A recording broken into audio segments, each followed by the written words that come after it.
Fala pessoal, beleza? Então, eu resolvi fazer esse vídeo porque os outros vídeos que eu postei no canal aí gerou uma confusão, o pessoal não entendeu, né? Um monte de pergunta, enfim. Então eu vou dizer para vocês o que efetivamente eu fiz para resolver o problema da suspensão dessa motocicleta, que é realmente o calcanhar de Aquiles dela. Essa minha motocicleta, ela é 2021, modelo 2022, né? Ela foi montada na Índia. Se você pegar o documento da sua motocicleta e antes do Continental GT tiver um I, é porque ela foi feita na Índia, ela foi montada lá. Tá certo? Então é o seguinte, a primeira coisa que eu fiz foi colocar um amortecedor de direção. Eu desenvolvi um amortecedor de direção para ela, os montantes, né? Um fica preso aqui atrás, não tem que modificar absolutamente nada na motocicleta, é só tirar os dois parafusos que seguram o radiador e botar um parafuso um pouquinho maior. Então tem um montante aqui e tem um segundo montante aqui na canela. Não é? Esse amortecedor, ele tem 40 cliques. Eu estou usando aqui 20 cliques dos 40 que ele tem. Tá certo? Bom, foi a primeira coisa que eu fiz. Melhorou aí 60%, mas ainda não estava do jeito que eu gostaria. Por quê? Porque eu não me sentia seguro na moto.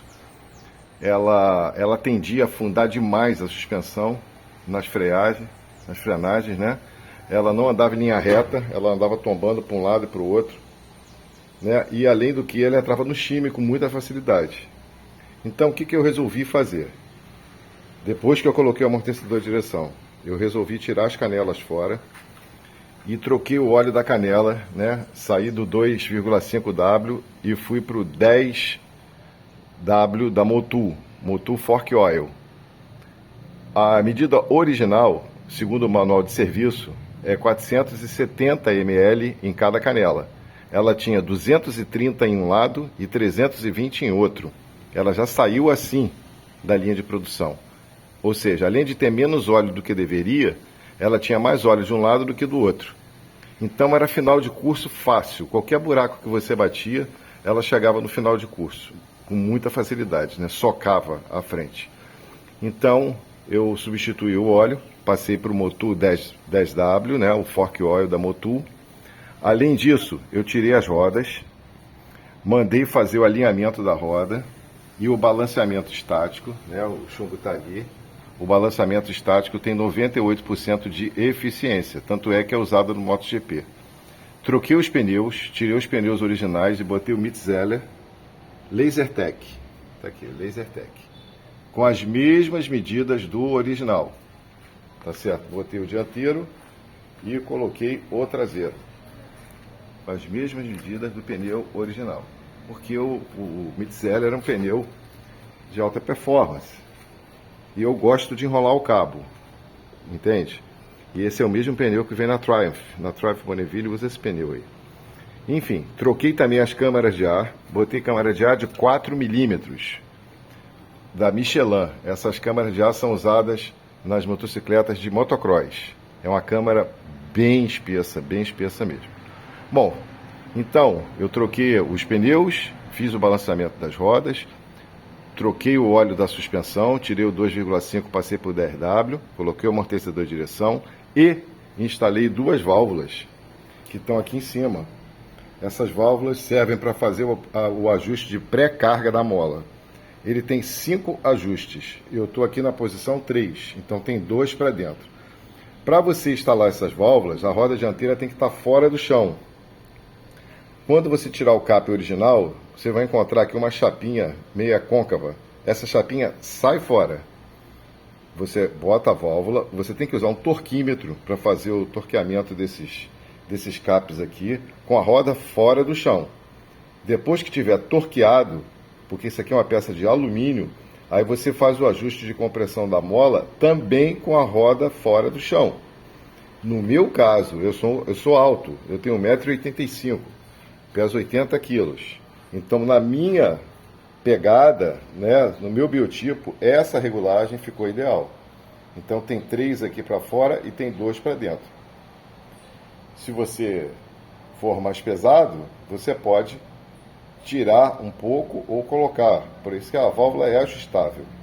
Então, basicamente, foi isso que eu fiz para resolver definitivamente o problema da suspensão dessa motocicleta. Além do que, qualquer buraco que eu batia, ela copiava no guidão. Qualquer buraquinho você sentia a pancada aqui no guidão. E ela entrava no shime com muita facilidade. Então, esse foi o upgrade que eu fiz, que definitivamente resolveu o problema da suspensão dessa motocicleta. Tem um vídeo aí no canal que eu fiz, infelizmente eu fui pego de surpresa e peguei chuva, então não deu para mim enrolar o cabo do jeito que eu gosto, de dar o top speed do jeito que eu gosto, porque não tinha segurança para fazer isso. Estava chovendo e muito carro na estrada, então não deu para fazer. Mas eu vou fazer um terceiro vídeo com tempo bom, né? Mostrando do jeito que ficou a suspensão agora, entrando na curva de alta, né? Enrolando o cabo com segurança. Então foi isso que eu fiz. Outra coisa, eu já vi algumas pessoas tirar isso aqui. Isso aqui é uma barra anti-torção. Isso aqui é para não deixar o telescópio fazer isso, ó, torcer para um lado e para o outro. Por isso que ele está aqui. Então, se você tirar isso aqui fora, você vai fazer com que o telescópio torça. Né? Na década de 80, a primeira motocicleta que apareceu aqui no Brasil com a barra de torção foi a CB400. Ela era instalada aqui, ó. Era uma haste que pegava aqui até do outro lado, em forma de U. Né? Então isso hoje é assim. Então isso aqui tem uma utilidade. Isso aqui não está aqui só para segurar o paralama. Isso é uma barra anti-torção para não deixar o telescópio torcer. Então, basicamente, é isso aí. Calibragem do pneu original, conforme manda o manual. Não tem que botar mais ar, menos ar, nada disso, né?